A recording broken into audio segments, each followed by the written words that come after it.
Hey guys, it's Britt, and today I have a non-fiction book review for you guys. It is Queen of Fashion by Caroline Weber. The subtitle is What Marie Antoinette Wore to the Revolution, and just as the title implies, that is exactly what it is, and it was fantastic. So, if you are looking for a biographical type book, I think you might be disappointed with this, but because it really doesn't focus all that much on Marie's life, but it does focus on her fashion choices and why she made some of those choices. Um, it starts out right off the bat, Marie's arrival in France from Austria, all the way up until that of that the day where we all know she was executed, and it's all very sad, even though it didn't go all that much into her life. You still get the sense that her life was very privileged, but it was also quite sad, to be honest with you. She wasn't very well liked. They called her a foreigner queen. They blamed her for France's financial ruin, and it's just a beautiful book. The layout is very, very nice. The pictures throughout the book vary from full color to black and white illustrations like this, and I loved this book. I would give it 4 out of 5 stars.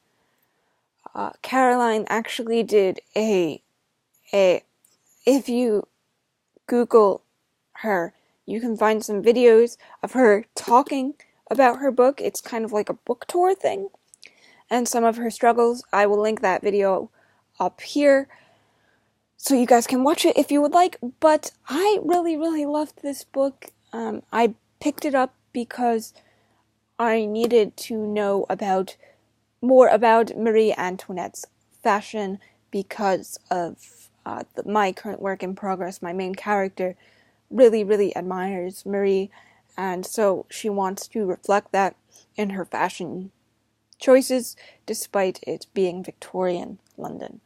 But the book does its job. It goes really, really into detail about why Marie wore the things she did. She made political statements with her hair, which I think is fantastic.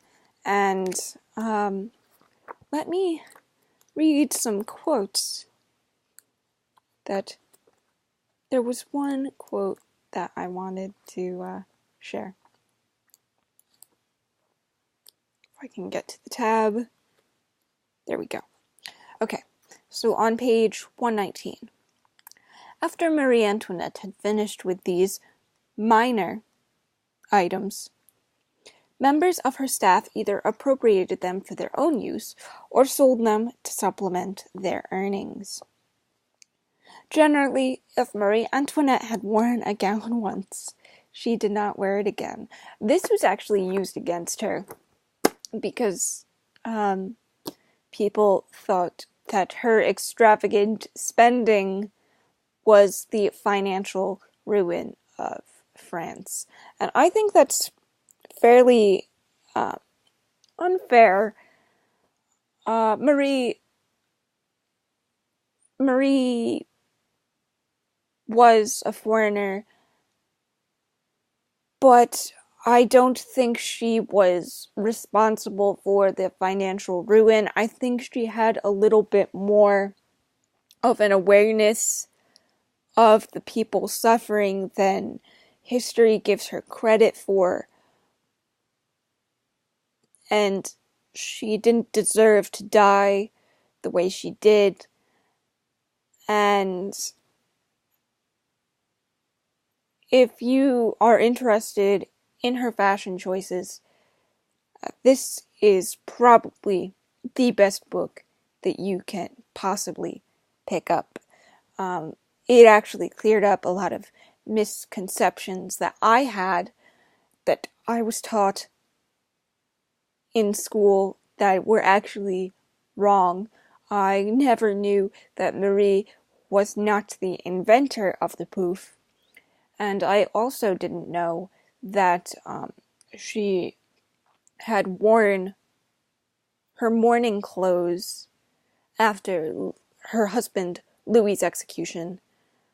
I didn't know that, and the only reason that she wore white to her execution was simply because they thought that if she was executed in her mourning clothes for her husband Louis, it would be too much of a statement, that it would garner too much sympathy, and ultimately they might call off the execution, which, of course, the people in charge of her execution did not want. But if I have fallen in love with nonfiction recently, and if you want to know, if you have an obsession with period fashion, this is going to be the perfect book for you. So, guys, these are my thoughts. Formulate your own opinions. Let me know if you have read this book. And until next time, guys, I love you, and I'll see you in the next video. Bye for now.